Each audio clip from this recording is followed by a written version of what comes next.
არ ვიცი, ყოველდღიურად გვაოცებს ქართული ოცნების პროპაგანდა, რომელიც მუდმივად იცვლის უკვე ნარატივებს, იმიტომ რომ ხვდებიან რომ აღარ მუშაობს. თუ მრავალენოვანი არის, დარწმუნებული ვარ, მიხეილ ყაველაშვილი ვერ იქნება ამის წევრი ამ გლობალური ომის პარტიის, იმიტომ რომ არც ერთ სხვა ენაზე არ მეტყველებს ეს კაცი და ესეთი კაცი დაისვეს პრეზიდენტად, რომელიც თურმე წუხს ივანიშვილის ზებრას რო ეძახიან და არ ვიცი. თია წულკიანის გუშინდელი ეს განცხადება არის მორიგი სამარცხვინო მაგალითი იმისა, რომ ქართული ოცნება როგორ ექცევა თავის ამომრჩევლს, როგორ ფეხებზე კიდია და როგორ პრიმიტივებად მიაჩნიათ, იმიტომ რომ ერთადერთი თუ ვინმე შეიძლება დაიჯეროს მათი ნათქვამი არის ქართული ოცნების ამომრჩეველი და მიუხედავად იმისა, რომ ძალიან კრიტიკული დამოკიდებულება მაქვს თავად ქართული ოცნების მიმართ და მიმაჩნია მოღალატეობრივ ძალად, ქართული ოცნების ამომრჩევლის მიმართ სოლიდარობა მაქვს ესეთ ადამიანებს საერთოდ როგორ აძლევენ ხმას, ჩემთვის დღემდე გამოცანა.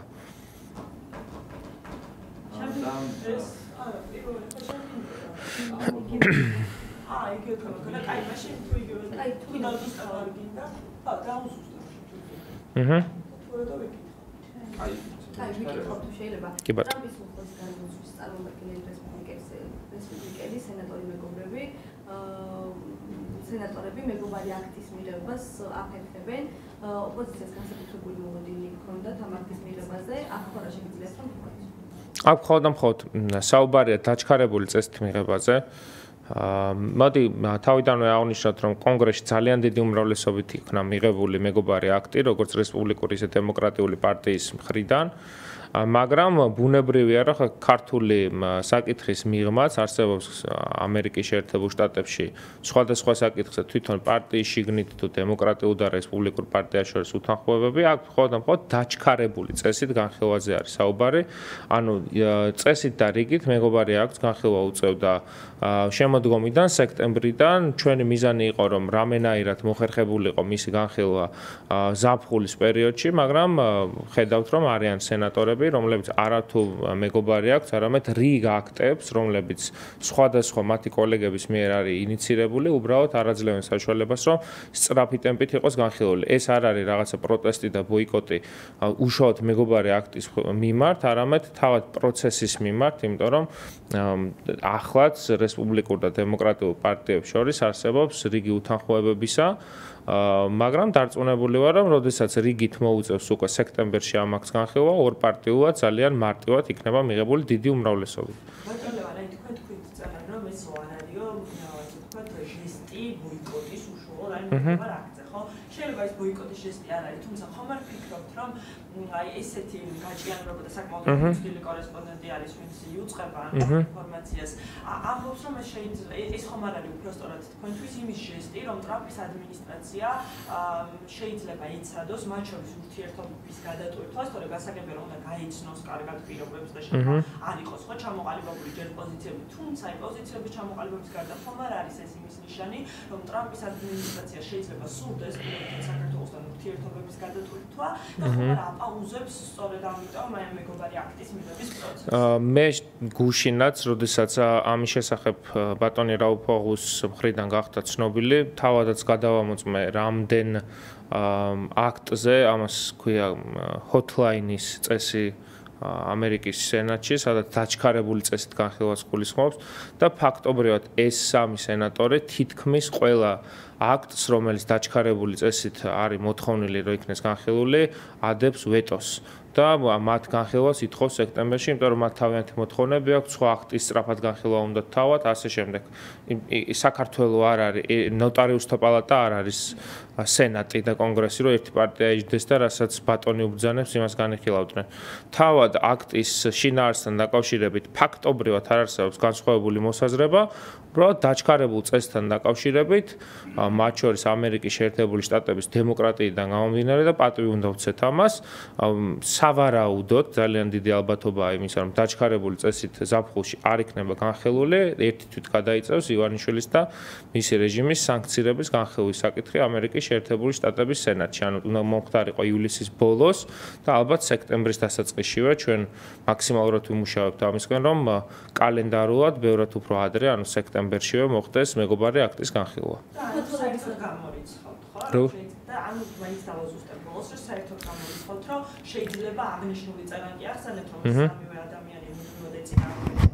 რიგ საკითხებს კი. რიგ საკითხებს, აი სულიად გამორიცხავთ, რომ შეიძლება ეს პაუზის, ასე ვთქვათ, ჟესტი დაკავშირებული იყოს ურთიერთობების განმარტებით. ამას გამოვრიცხავთ ცალსახად და ერთმნიშვნელოვნად, იმიტომ რომ კომუნიკაცია ამ ადამიანებთან სხვადასხვა დონეზე და სხვადასხვა მხრიდან იყო. არავითარი კავშირი ამას ქართულ ოცნებასთან და ბიძინა ივანიშვილთან არ აქვს. ეს არის ამერიკის შიდა პოლიტიკის ნაწილი, მაგრამ აქვე ხაზი უნდა გაუსვათ იმასაც, რომ როდესაც ევროკავშირში პირდაპირ მიმდინარეობს საუბარი ვიზა ლიბერალიზაციის შეჩერებაზე, როდესაც დღე-დღეზე ბრიტანული სანქციები უნდა დაუწესდეს ქართულ ოცნებას, რომელიც ეკონომიკურად და სოციალურად არის მომაკვდინებელი ხასიათის მატარებელი, შეუძლებელია ამერიკის შეერთებულ შტატებს კონდეს მისი პარტნიორებისგან განსხვავებული პოზიცია, მით უმეტეს, როდესაც ქვეყანას მართავს პრემიერ-მინისტრი, ეგრეთ წოდებული პრემიერ-მინისტრი, რომელიც ირანის მეჯლისზე ესწრებოდა სხდომა, სადაც ყვიროდნენ სიკვდილი ისრაელს, სიკვდილი ამერიკას. ამის შესახებ გადასარევად არიან ინფორმირებული და არავით არის შანსი ქართული ოცნების არსებულ თუ შემდგომ ფორმაციას, თუ კი არსებობს ასეთი შანსი, არ აქვს ამერიკის შეერთებულ შტატებთან ურთიერთობის გადატვირთვის შესაძლებლობა.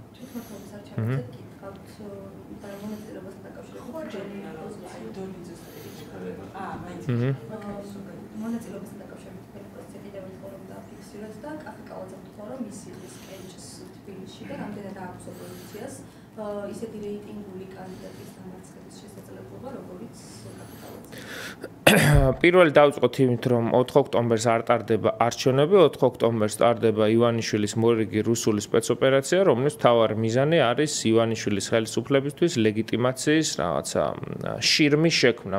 ეს არის ერთადერთი მიზანი, რის გამოც ტარდება და ეს ლეგიტიმაცია არ ემსახურება მხოლოდ რაღაცა თვითმართველი ქალაქების მერების და საკრებულოების დაკომპლექტებად, არამედ დაკავშირებულია იმასთან, რომ იქნებ რამენაირად მათმა ეგრეთ წოდებულმა პრეზიდენტმა, მთავრობამ, ეგრეთ წოდებულმა პარლამენტმა მიიღოს მცირეოდენი ლეგიტიმაცია მაინც.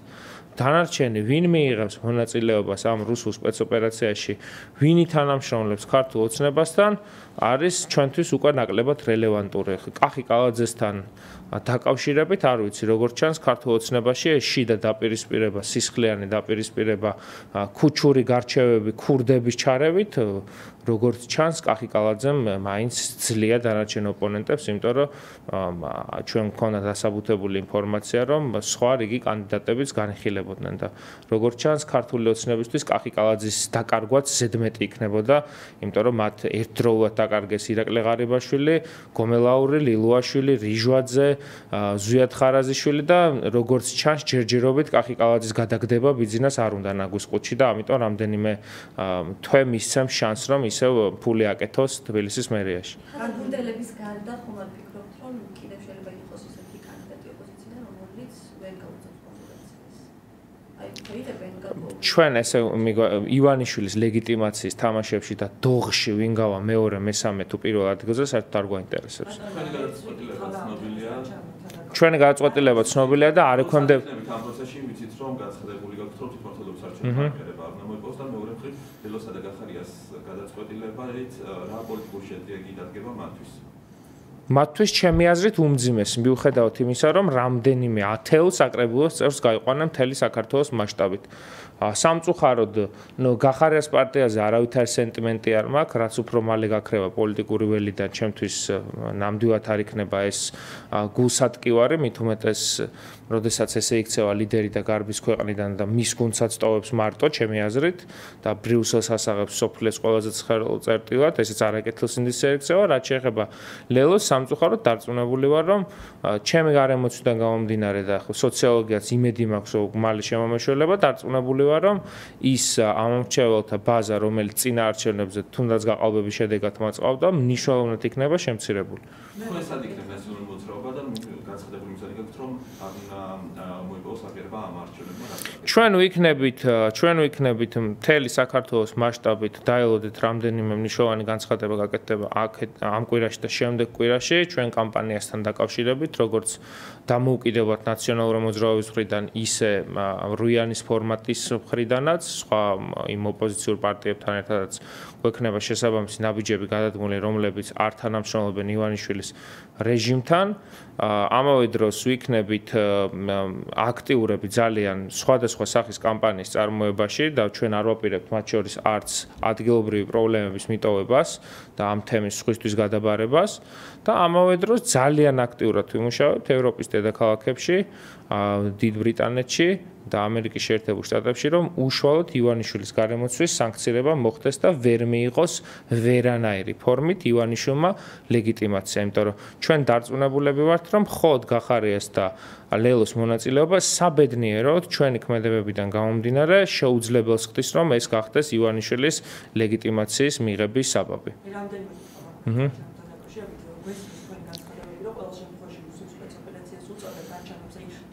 ამის მიუხედავად შევიდნენ ხომ ვიცით პროცესში ოპოზიციური პარტიები რადგანაც შევიდნენ ამიტომ გეკითხები ვინ შეიძლება იყოს მათი საერთო ესე ვთქვათ ოპოზიციის კანდიდატი მერობის ვინ შეიძლება მოიპოვოს გამარჯვება ნუ მე ესეთ რაღაცას ვიტყოდი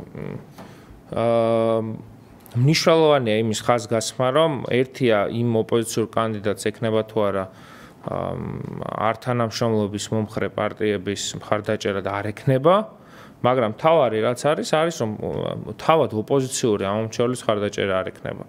ბოლო კვლევით 70% პროდასალური ამომრჩევლის აცხადებდა რომ ეს არჩევნები არ არის და ერთადერთი ვარიანტი რომ ამაში მონაწილეობა ღირდეს არის თუ კი მასთან ერთად ტარდება სამართლიანი პირობებით ვადამდელი საპარლამენტო არჩევნები. რადგან ესეთი არ ტარდება, მე დარწმუნებული ვარ რომ ჩვენი კამპანიის პირობებში ეს 70% კიდევ უფრო გაიზრდება და 80-85% მინიმუმ მიაღწევს.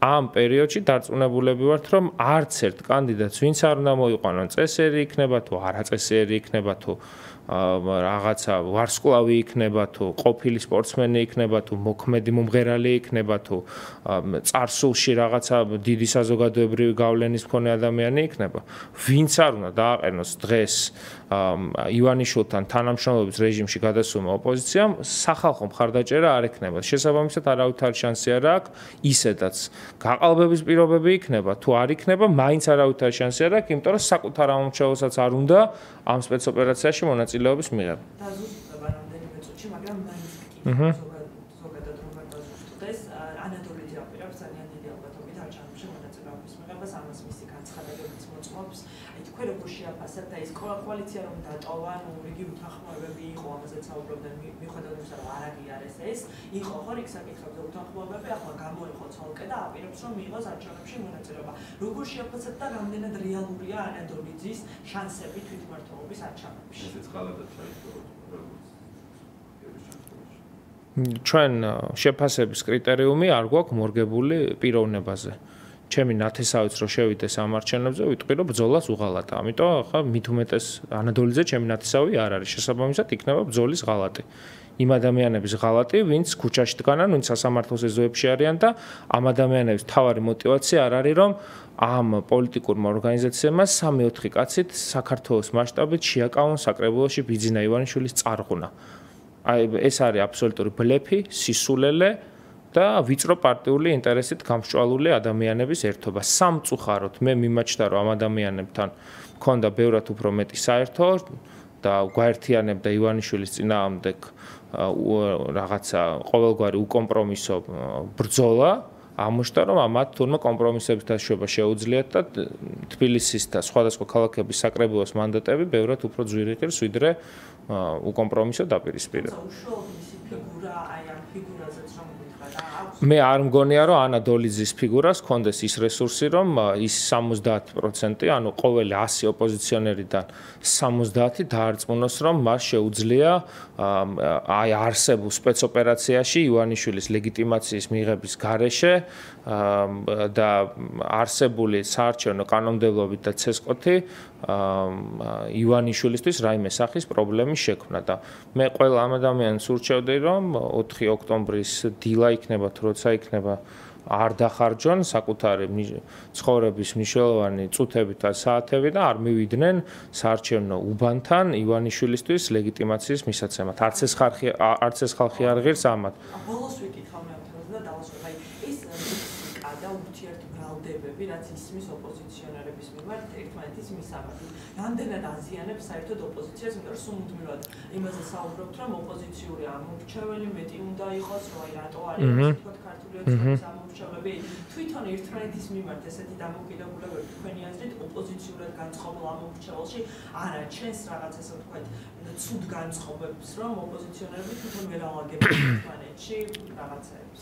მე ეს რაღაც ვიტყოდი, რომ მეორე მხარეს გვაქვს ქართული ოცნება, სადაც ერთმანეთი მიყავთ თვითმკვლელობის მცდელობამდე, ამ მკვლელობის მცდელობამდე, ქურდული გარჩევები აქვთ, სადაც ერთმანეთის წინააღმდეგ აძლევენ პროკურატურაში მიჯრით ჩვენებებს და კალამს ვერ აგდებინებენ ერთმანეთს, ის არის იქით ამ მხარეს რაც ხდება. და ჩვენ მხარეს არის რომ ამომრჩეველიც იცით როგორ არის ნებისმიერი სოციალური ქსელის თუ რაღაცა შეკრების თუ მანიფესტაციის დროს შეგიძლიათ გამოკითხოთ ჩვენი ძვირფასი ამომრჩეველი საპროტესტო ელექტორატი მე მგონია რომ ჩემზე უფრო კრიტიკული დამოკიდებულება აქვს სხვა პარტიების მიმართ და მე ესე მგონია რომ პოლიტიკური ორგანიზაცია უნდა ემსახურებოდეს ხალხის ინტერესებს დღეს ხალხის ინტერესი არის ივანიშვილმა ვერ მიიღოს ვერავითარი ფორმით ლეგიტიმაცია შესაბამისად ამ ბრძოლაში და აი ამ დაპირისპირებაში მაქსიმალურად პერსონალური თავდასხმების გარეშე მოვლენების შეფასება არის პოლიტიკური პარტიების ვალდებულება, იმიტომ რომ როდესაც მეორე მხრიდან ვისმენთ რომ ეგრეთ წოდებული ბოიკოტი არის ბრძოლის შეწყვეტა და მხართეძოზე წამოწოლა, დამერწმუნეთ ესეც არანაკლები ურთიერთთავდასხმა არის, ვიდრე მაგალითად ჩვენ ვიყარებთ. ჩვენ თავს არაფერს არ ვესხმით. ჩვენ ვარქმევთ მოვლენებს იმ სახელს, რაც არის და ამიტომ როდესაც ამ ნაბიჯზე წახვალ, მაშინ ესეც უნდა შეირგო, რომ ესეთ სიტყვას ვიღაცა გეტყვის.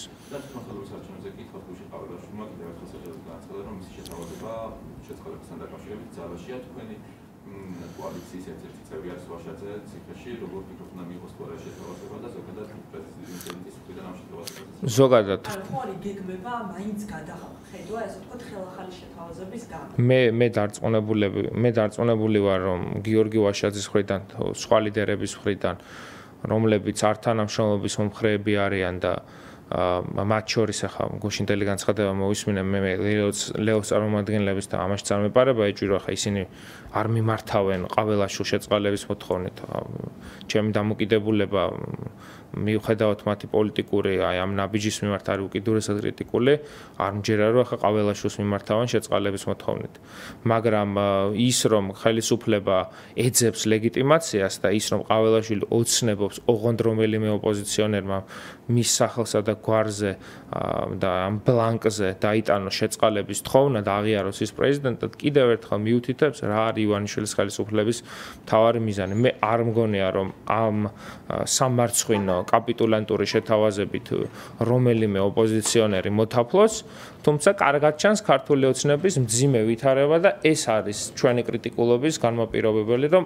აი ესე კედელთან მიყენებულ ქართულ ოცნებას მინიმუმ რამდენიმე თვეს აძლევს ვიწრო პარტიული ინტერესის გამო კონკრეტული ოპოზიციური ჯგუფები რომ ამოისონ თქონ ეს არის მთავარი რის გამოც გვაქვს პრეტენზია აი ამ კონტექსტში ამ განცხადებაზე ვიკითხავ თუ ლელო აღიარებს პირობითად და შედის ამ არჩევნებში და ვიცით რომ შედის ხო მაშინ რატომ უჭირს თქვენი აზრით ხო აი qavelashvilis შეთავაზების მიღება იმიტომ რომ რატომ არ უნდა მიიღოს შეთავაზება ეს უნდა კითხოთ ლელოს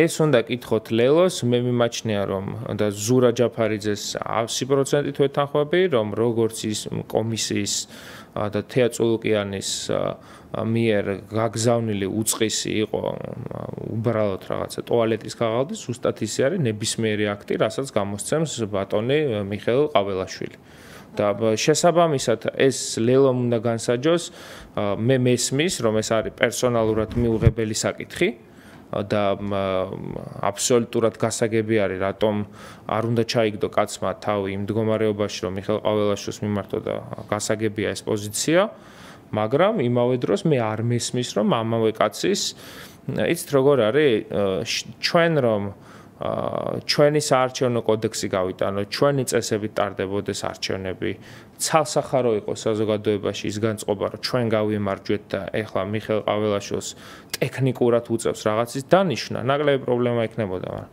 ყველაფერი, როდესაც არის ბიძინა ივანიშვილის თამაშის წესებით და როდესაც ის არის ამ სპექტაკლის და აი ამ თავარი რეჟისორი, რაც ხდება ქვეყანაში, მაშინ არის გაუგებარი, რომ თუ მის სპექტაკლში იღებ მონაწილეობას, მისი ერთ-ერთი პერსონაჟის შეწყალებაზე რატომ უნდა თქვა უარი. მაგრამ ნუ გასაგებია. ან მე მესმის მათი мотиваცია რა არის? პერსონალური მიუღებლობა აქვთ და არ ჩაიგდებენ თავს დასაცინად მიხეილ ყაველაშვილს რომ შეწყალებით მიმართონ, მაგრამ ფაქტია რომ ივანიშვილის სპექტაკლში იღებენ მონაწილეობას, რომელიც ბევრად უფრო მეტ ადამიანს მიაყენებს ზიანს. და დასაწყისში დაიწყეთ კულტურულ განცხადებაზე გლობალური ომის პარტია პარალელურად Deep State-ი, პარალელურად ამერიკაშიც მიმდინარეობს პროცესები, გუშინტუზი გაბარდი შეხვდა კიდევ ერთხელ საუბრეს და ახლა დეტალები გახდა ცნობილი, ეროვნული დაზერვაში ჯერ კიდევ არის, რომ Deep State-ის გავლენებიო პირდაპირ მინიშნება, რომ ახლა ეროვნული დაზვერვის წმენდა უნდა დაიწყოს. მანამდე იყო განცხადებები, რომ ბარაკ ობამაზე ახდენდნენ გავლენას, სენატშიც იყო გავლენები Deep State-ის, აი როდესაც ასეთი სტრუქტურებში და ასეთ პრეზიდენტის დონეზე განიხილება, რომ Deep State-ი ერეოდა, სადაც პარალელურად გადაწყვეტილებებს იღებენ მსოფლიოს სხვა ქვეყნების სამართლით. რატომ თვლით, რომ არ შეიძლებოდა გადაწყვეტილებები ყოფილიყო საკუთარი პოლიტიკის გატარების კუთხით, თუნდაც საქართველოს, თუნდაც ევროპის სხვა ქვეყნების კუთხით? ნახეთ რა არის, ჩემთვის ყოველთვის გასაოცარია, როდესაც Deep State-თან დაკავშირებით ქართულ ოცნებას ციტატები მოყავს ამერიკის შეერთებული შტატებიდან და მარია ზახაროვა და ლავროვიც რო იგივეს ამბობენ, ეს არ აწუხებთ? ჯერ ეს ერთი ტერმინთა განმარტება ხო სხვადასხვა არის. ის Deep State სხვა რამეს უწოდებს, ეს Deep State სხვა რამეს უწოდებს. მე დიდი ეჭვი მეპარება, რომ თეა წულუკიანის განმარტებას დაეთანხმოს რომელიმე ამერიკელი მაღალჩინოსანი, როგორც განმარტავს Deep States. და ეს არის ტერმინთა ჟონგლირება, რომელიც ძალიან ცუდად გამოსდის ქართულ ოცნებას. და მათი განმარტება ამ ტერმინის ემთხვევა რუსულ განმარტებას, რაც არის მარია ზახაროვას მხრიდან წარმოთქმული მისი ბრიფინგების დროს. ზუსტად ერთი და იგივე სიტყვებს იმეორებენ ქოცი პროპაგანდისტები და რუსი პროპაგანდისტები. ერთმანეთისგან განმასხვავებელი არ არის. და მე გაუგნებული ვარ რითი, იცით, რა დოზით არის ქართული ოცნება დაინტერესებული ამერიკის შიდა პოლიტიკით. რომ აი ყოველ დღე ფაქტობრივად პროპაგანდისტული მედია არის მოტივირებული, რომ ამერიკაში ეს მოხდა, ის მოხდა, ცოტა კოლონიალისტური დამოკიდებულება ესეც არ არის, ზედმეტად არიან, მე მგონი ამერიკის პოლიტიკით დაინტერესებულები. მე მგონი უნდათ, რომ Deep State-ის გავლენა დაბრუნდეს მათზე, როგორც აი მაშინ გახარია რომ დანიშნეს. როდის განთავისუფლდნენ, რამიანი, აი ბორკილები როდის მოიხსნეს ხელიდან, თეა წულუკიანი ხო გაბოჭილი ყავდათ. Deep State-ის წარმომადგენლებს ეს ბორკილები როდის მოიხსნა? მე მგონი მოიხსნა უკრაინაში ომის დაწყების შემდეგ, როცა ბოლომდე რუსეთის მხარეს გადავიდნენ. აი საინტერესო არის თარიღი გამოაქვეყნონ, ქართული ოცნება ხო ამბობს, რომ Deep State-დან ზარები შემოდიოდა და გახრილები იყვნენ და რასაც ეტყოდნენ ტელეფონში იმას აკეთებდნენ. ჯერ საინტერესოა, ვინ ურეკავდა, ქალი იყო, კაცი იყო, გათხოვილი კაცი იყო თუ ვინ იყო, ესეც საინტერესოა რო გითხრან და ამის შემდეგ უკვე მნიშვნელოვანია გავარკვიოთ ტელეფონს როდიდან არ პასუხობენ Deep State-დან შემოსულ ზარებს.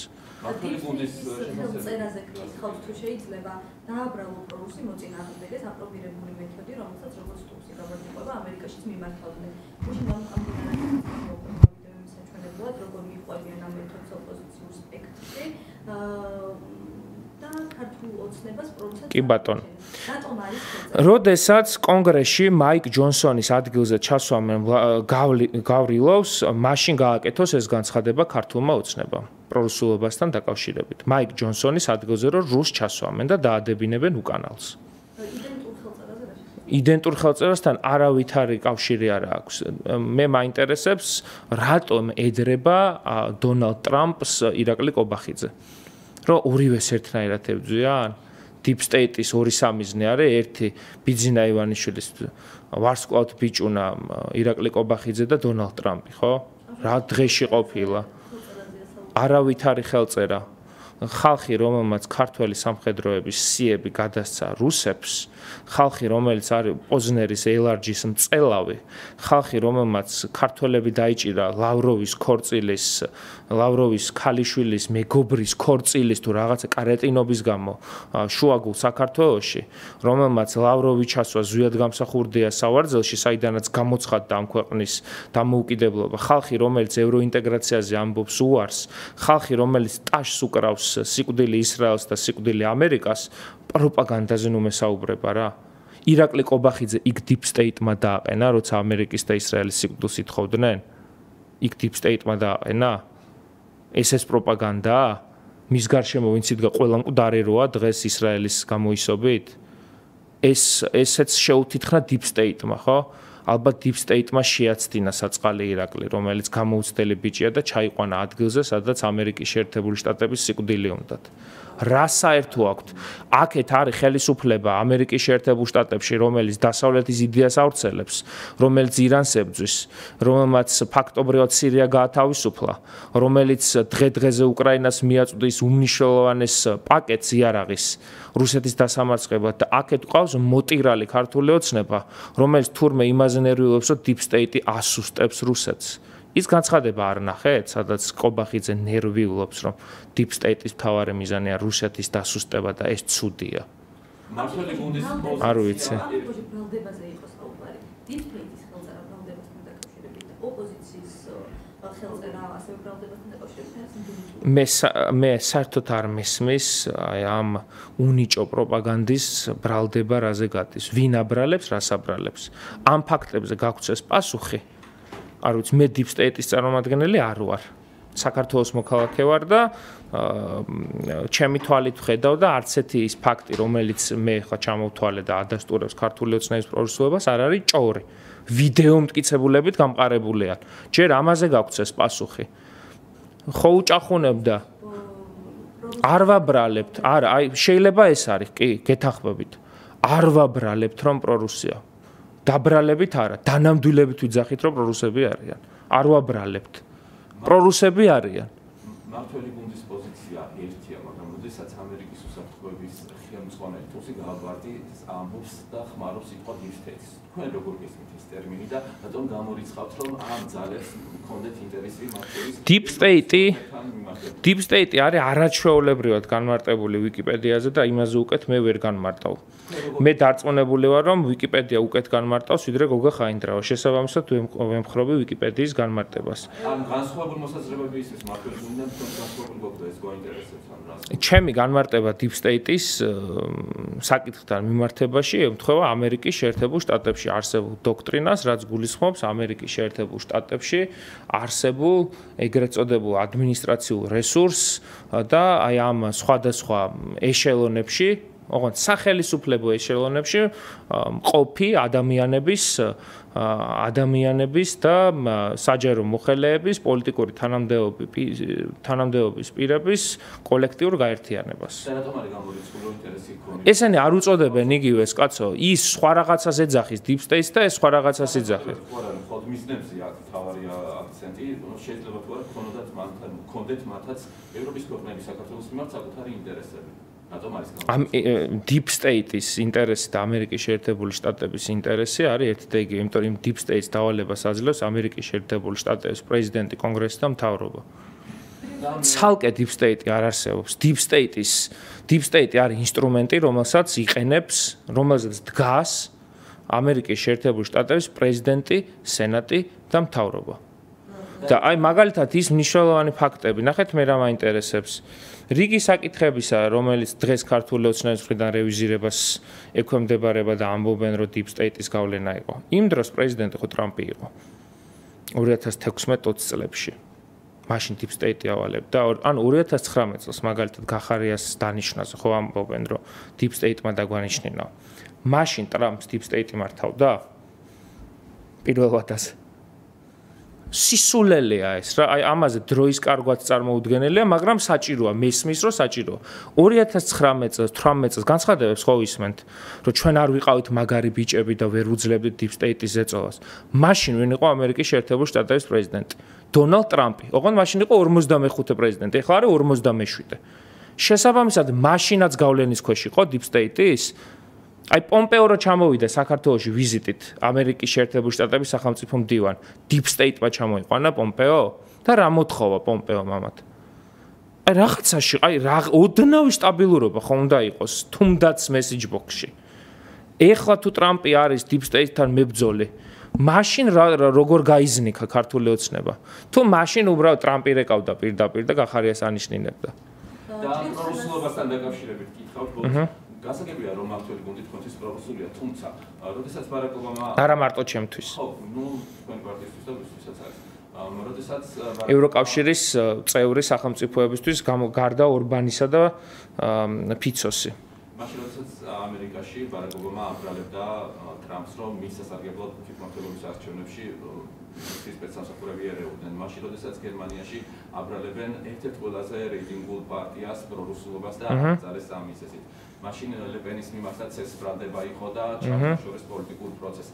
თქვენ აი ამ ბრალდებას შორის და მოქმედებას შორის კავშირს ხედავთ და რამდენად აქვს ზოგადად ომში ქვეყანას შესაძლებლობა რომ ეს ჩაერიოს ამხელა სახელმწიფოების მოდით აი მარტივად დავიწყოთ დონალდ ტრამპის ფული რუსეთში არის მისი ქონება რუსეთშია დაგროვილი დონალდ ტრამპი ესწრებოდა ირანის მეჯლისის ხდომას სადაც სიკვდილი ამერიკას სიკვდილის რას არ ზოგადად ის რომ პუტინი ცდილობს მაქსიმალური გავლენების შექმნას მსოფლიოში ეს არის გასაგები დონალდ ტრამპთან მიმართებაში მეც მგონია რომ ეს იყო აბსოლუტური აბსურდი და ბოდვა რომ მის მხარეს რაღაცა რუსული გავლენები იყო ბოდვა იყო და ამას ყოველთვის ვამბობდით საჯი ბოდვაა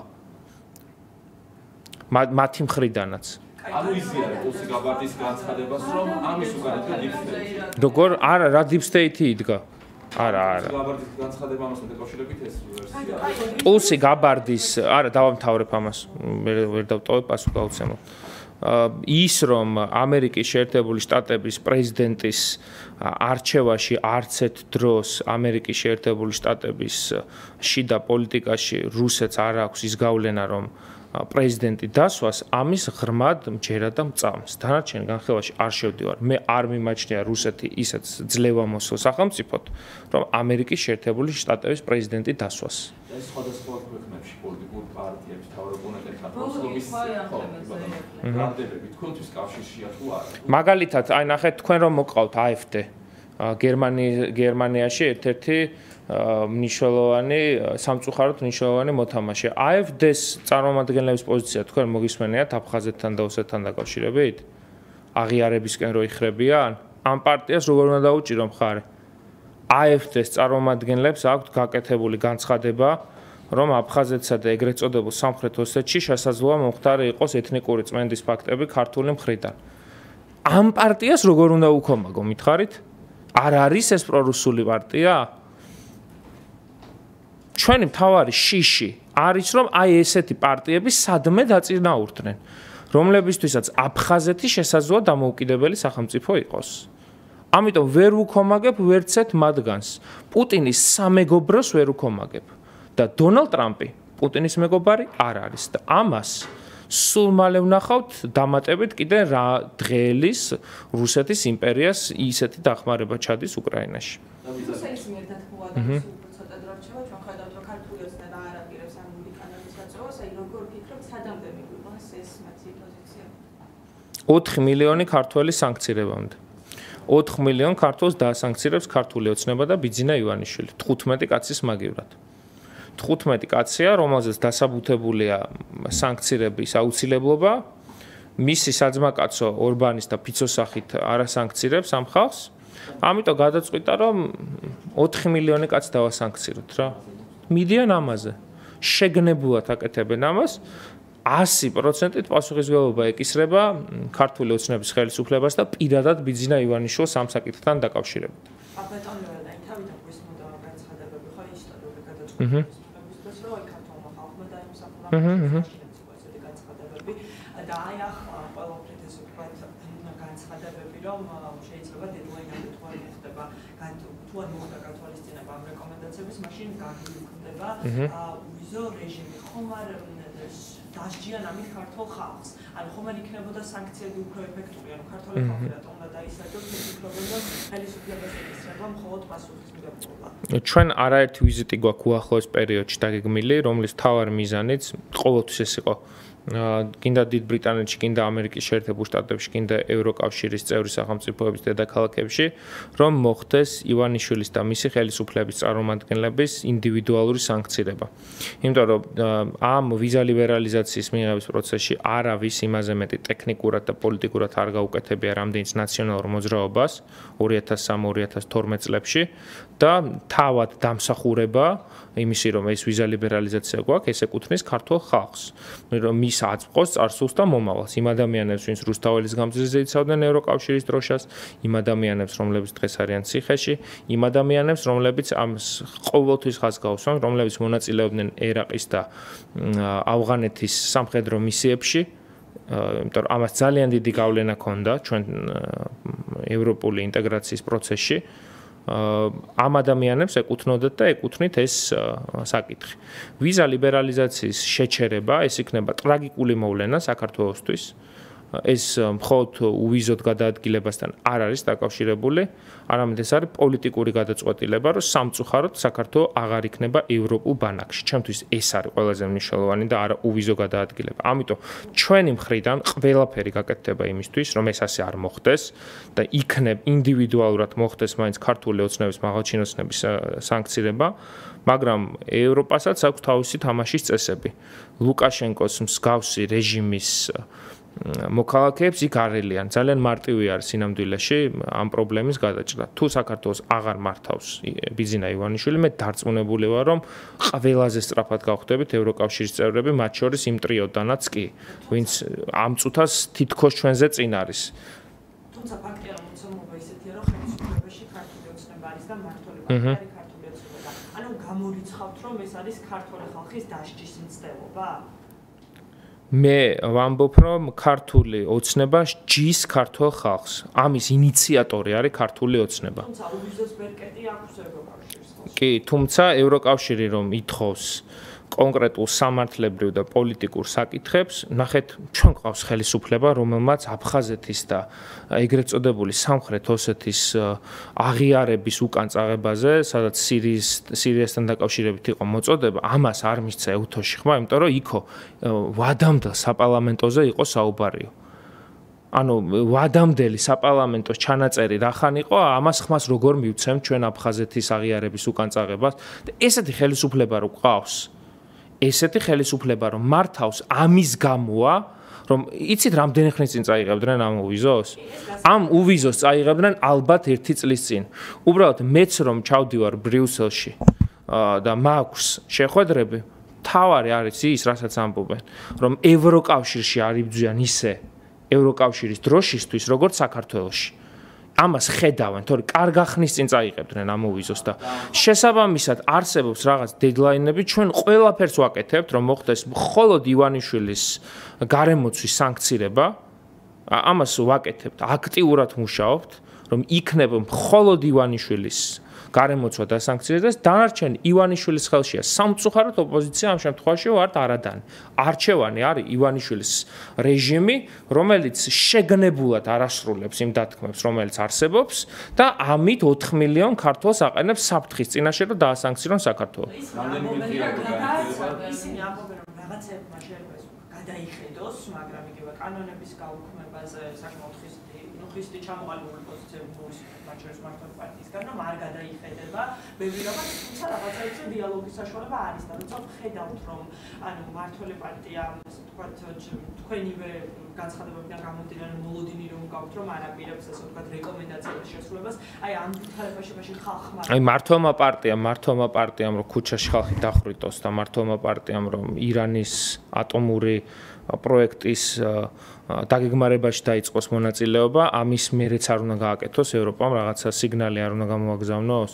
ანუ არსებობს რაღაც ზღვარი, რომ როდესაც ევროპას ხო აქვს თავისი რაღაცა დღის წესრიგი. დღის წესრიგი მდგომარეობს რაში, რომ თუ კი ქვეყანაში ადამიანის უფლებები არ არსებობს, თუ კი სასამართლო არ არის დამოუკიდებელი, თუ კი ქვეყანაში არის ერთპარტიული პარლამენტი, თუ კი ქვეყანაში არჩევნები ყალბდება, თუ კი სახელმწიფოში ევროპის მიმართ არის ხელისუფლების მხრიდან ასეთი რიტორიკა, ასეთი ხელისუფლების მქონე და ასეთი ხელისუფლების გავლენის ქვეშ მყოფი სახელმწიფო არის მათთვის სახიფათო. ჩვენ ამიტომ გვაქვს ეს რაღაცა სასწრაფო ხელისუფლების ცვლილების განცდა, იმიტომ რომ ძალიან დიდ დროს გვარგავთ. ლიბერალიზაციის თემის იმპლემენტაცია და სუპრესმის რომ ეს არის შანტაჟის ბოლო მექანიზმი იმისთვის, რომ საქართველოში ბიუროკრატებმა შეცვალონ ხელისუფლება და საბოლოოდ მივიდეს ქვეყანა ომის ზღვარზე. მათ შორის ბოლო წამოყენებულ მოთხოვნებზე ამბობენ, რომ ეს ეროვნულ ინტერესებს ეწინააღმდება. თქვენ როგორ ფიქრობთ, რამდენად არის ამის დაგვერთა მოთხოვნა დასავლეთიდან და რას ემსახურება ეს მათი თუ კი ვინმე სურს ამ ქვეყანაში და ვინმე წირავს ამ ქვეყანას ომისთვის არის ქართული ოცნება. როდესაც ერთ-ერთს რჩები რუსეთთან, არ ყავს მეგობარი, არ ყავს პარტნიორი, უფრო მეტი შანსი გაქვს გადარჩენის თუ უფრო ნაკლები.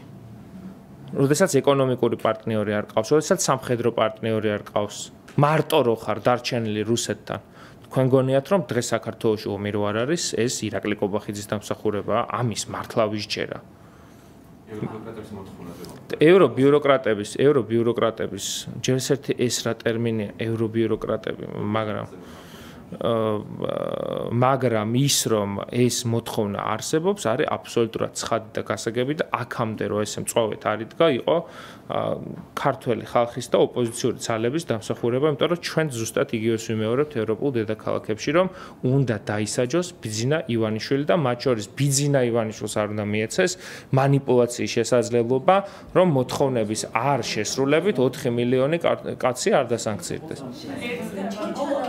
კი ბატონო. ერთი წუთი. კი ბატონო, გასაგები. საქართველოს ხელისუფლების ცვლილება არის ქართველი ხალხის დღის წესრიგში. ეს დღის წესრიგი 26 ოქტომბერს ბიძინა ივანიშვილმა გააყალბა. საქართველოში მოხდა სახელმწიფო გადატრიალება. შესაბამისად, ევროპელი პარტნიორები მხარს უჭერენ ქართველი ხალხის მისწრაფებას, რომ სამართლიანი დემოკრატიული საპარლამენტო არჩევნების გზით მათ მიეცეს შესაძლებლობა აირჩიონ ის, ვინც მათ სურთ და არა ის, ვინც ბიძინა ივანიშვილის მიერ არის დასმული.